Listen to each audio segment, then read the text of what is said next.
Hello, j'espère que tu vas bien. Bienvenue dans cette nouvelle vidéo. Avant de commencer, je voulais déjà te souhaiter une très belle année. Tout plein de bonnes choses pour 2022. La santé, surtout la santé vu la période un peu compliquée que l'on vit en ce moment. La santé, la réussite, le bonheur, l'amour, l'amitié, la joie, l'optimisme, bref. Je te souhaite de vivre cette nouvelle année avec le sourire aux lèvres, les étincelles dans les yeux et du coup avec cette rage de vivre au maximum. Moi personnellement 2022 ça va être une année extrêmement charnière. C'est en fait c'est le but de cette vidéo, je voulais un petit peu t'expliquer mes objectifs pour 2022, parler avec toi, voilà, pour lancer cette nouvelle année et cette nouvelle série de vidéos aussi parce que j'ai beaucoup d'objectifs comme celui d'être enfin présente sur ma chaîne YouTube et pas de sortir une vidéo tous les 6 mois. Voilà, donc le but de cette vidéo c'est, comme je le disais, de te partager mes objectifs aussi bien personnels, professionnels que sportifs pour 2022. 2022 va être une année charnière pour moi, très importante, non pas parce que je fête mes 30 ans, même si psychologiquement ça fait quelque chose de se dire qu'on passe la barre des 30 ans, mais parce que j'ai pas mal de projets en fait qui vont aboutir cette année et j'ai pas envie de louper le coche. Donc déjà en fait je vais avoir 30 ans en juillet et jusqu'à présent ça me faisait quelque chose parce que pour moi à 30 ans j'imaginais que ma vie serait nettement plus aboutie, plus avancée que ce qu'elle n'est aujourd'hui. Il y a 15 ans j'imaginais que quand j'aurais 30 ans j'aurais une maison, un chéri, éventuellement un enfant en route ou le projet d'avoir un enfant. Que je serai stable financièrement, que j'aurai un métier qui me passionne.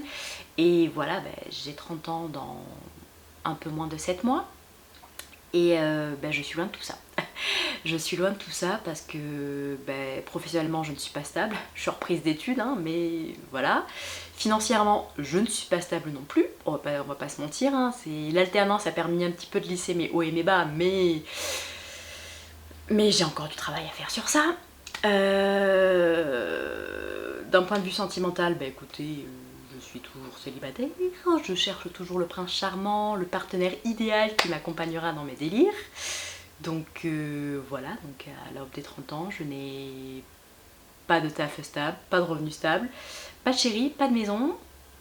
Mais est-ce que je le vis mal? Non. Non, parce que je ne regrette absolument pas les choix que j'ai vécu, que j'ai fait jusqu'à présent, parce que sans cela, je ne serais tout simplement pas la femme que je suis aujourd'hui. Donc ces choix-là font partie de mon parcours et surtout, en fait, avec l'âge, j'ai intégré que en fait, personne n'est en retard, que chacun a son propre rythme dans la vie et que l'essentiel c'est d'être en accord avec ça. Donc en gros, voilà, mon principal objectif cette année va être de me délester de tout ce stress dû au passage des 30 ans et à me dire que ma vie en fait je la construis et même si je la construis que maintenant entre guillemets, les choix que j'ai fait avant en fait m'ont aidé à avoir une base saine et être sûre en fait de la vie que je veux mener et de la personne que je suis.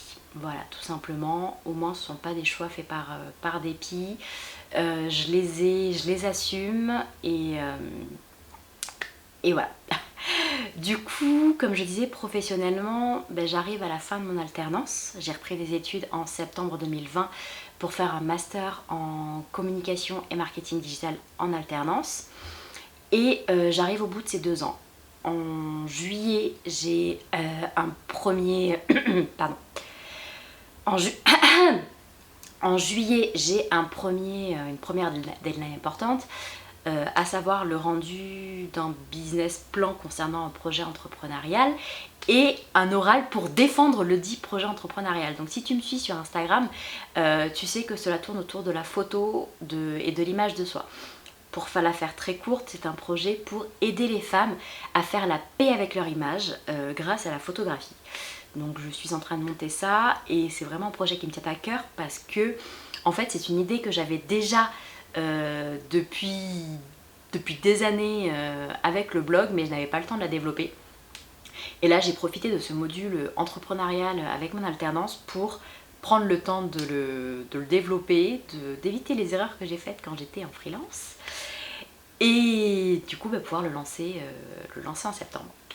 Donc j'ai cette première deadline entre donc du coup le rendu du dossier fin juin, l'oral mi-juillet, puis j'ai un second oral fin août où là ce sera ma soutenance d'alternance.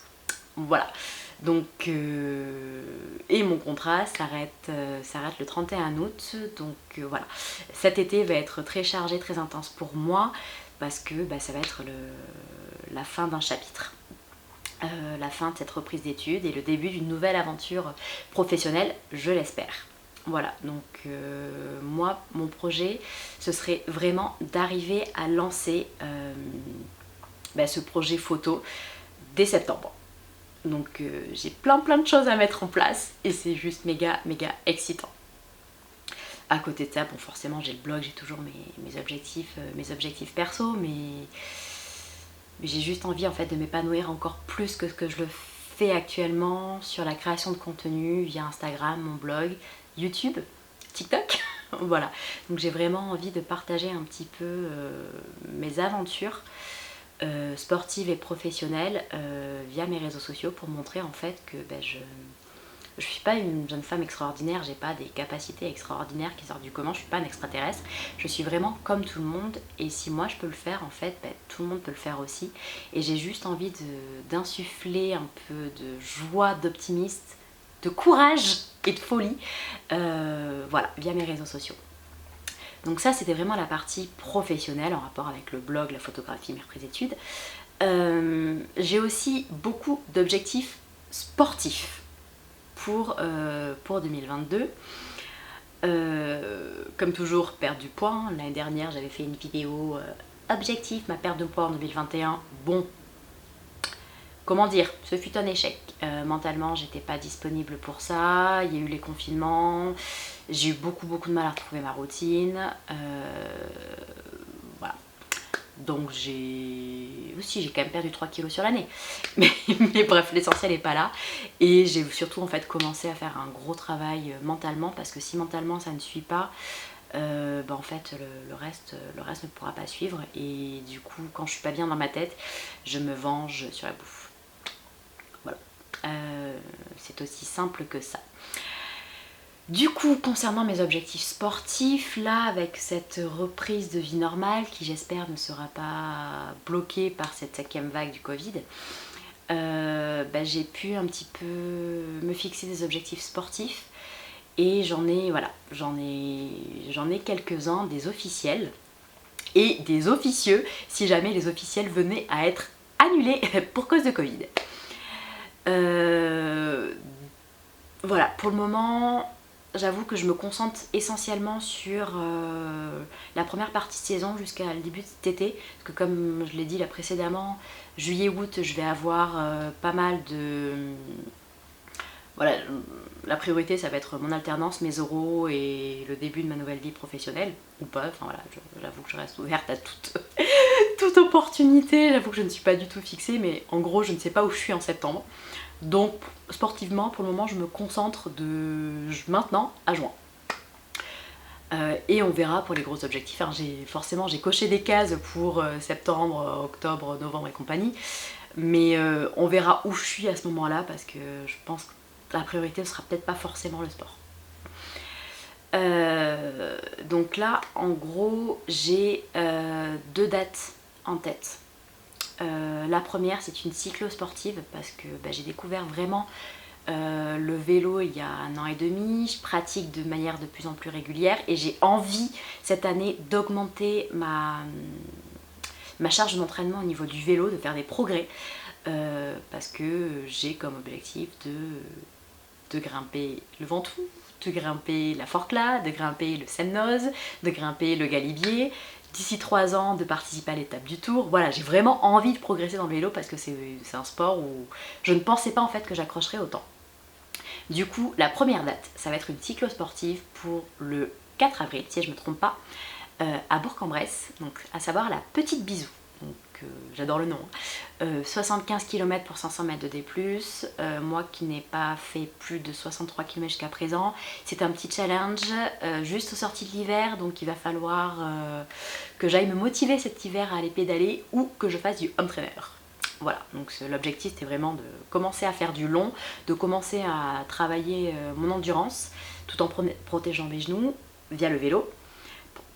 Et pourquoi cette course?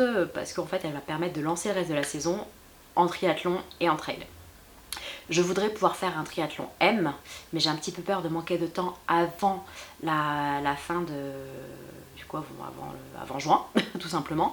Du coup je pense que ce sera reporté à septembre, sous réserve que je sois disponible à ce moment-là. Notamment avec le triathlon de Genève. Je kifferais retourner faire le triathlon de Genève, mais en format M cette fois-ci. Donc voilà, je me prépare à ça et on verra bien. Mais avant le triathlon M de Genève éventuellement, j'ai surtout les 23 km du marathon du Mont Blanc. J'ai eu la chance d'être tirée au sort pour cette course mythique, ce trail.